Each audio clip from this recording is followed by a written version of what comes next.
It has been 1 week since the tragic mass shooting at Robb Elementary in Uvalde, Texas, but the emotions are still raw as families begin to lay their loved ones to rest this week. These shootings are far too common and they expose a lot of emotions and concerns for those who fear that something like this may happen to them or their loved ones. But what about the survivors of incidents like this? What about those who have gone through a mass shooting? Katya Stepovic sat down with one Idahoan, Tara Marie, who survived the Las Vegas shooting in 2017. 59 people were killed that day, and she witnessed it. Now, every time she hears of yet another shooting, she says it's triggering, to say the least. Today, she tells Katya, enough is enough. I don't think our bodies are prepared or wired to deal with that level of trauma. So even more than the actual event itself is the aftermath, the ripple effects. And what are some of those after effects that you still deal with 5 years later? I feel like I've healed the part of me that goes back to the shooting that I personally experienced, but I can't erase the memory of it. I can't erase the sounds and the images and the emotion of it. But what really gets to me each time another mass shooting happens is because I feel that, I felt it, I remember it, I have heard it, I hear it and feel it. I mean, you can numb it and you can not watch the news, you can take medication and counseling, and I've done all that. But every single time it happens, I bury my head back in the sand, which I'm very ashamed of. And I declare a mental health day, and I take really good care of myself that day and just let my emotions process, and then I put my head back in the sand. But it's gotten there so frequent now, I don't even have time to put my head back in the sand before another one rips through. And so I reached a breaking point. What do you mean by that? Well, so last Friday morning, I took my son to school, which now feels like I'm dropping him off at a battleground.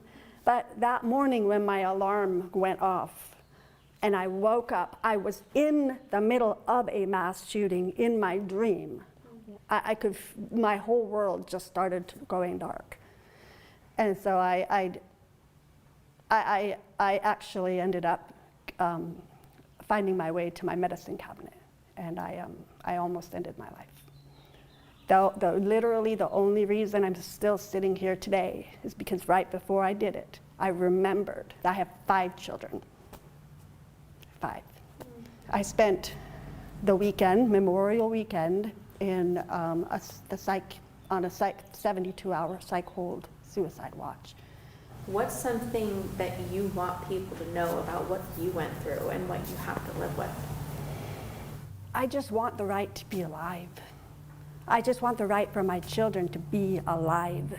Because for me, if we don't have the fundamental right to be alive and be safe, then none of the other rights matter. I want my children to be able to grow up. I want this earth to be a place where they can live and love and find joy. What do you want to see happen? What do you think is the fix to this issue? We have to sit down together. We have to all say, we have a right, we all do, we have a right to be alive. And the more shootings happen, the more survivors we have. How many survivors is it going to take to make our voice loud enough? I just don't know how many it's going to take. I don't know what the answers are, but doing nothing is not one of them. It's very powerful. Yeah, and we do have the Idaho Crisis Hotline. It should be coming up on the bottom of your screen here, that number. If anyone you know is considering or has thoughts of suicide, please call that number. There are so many resources out there. And she's been dealing with this for 5 years, and she has utilized those resources, but everyone grieves so differently. She has friends who went through that shooting in Las Vegas with her, and she's still in contact with them, but we oftentimes don't think about the survivors and what they have to deal with too, and it's very, very tough. As we watched your interview play out, we saw it was very, it wasn't edited for time. We saw that you really have that full conversation. As you're sitting there, as I watched it, you really get this feeling that you forget how personally touched some people are by events that happen thousands of miles away. And she really, puts that perspective into point that, people are hurting. And people that are not even in Texas or near Texas, people who have other experiences.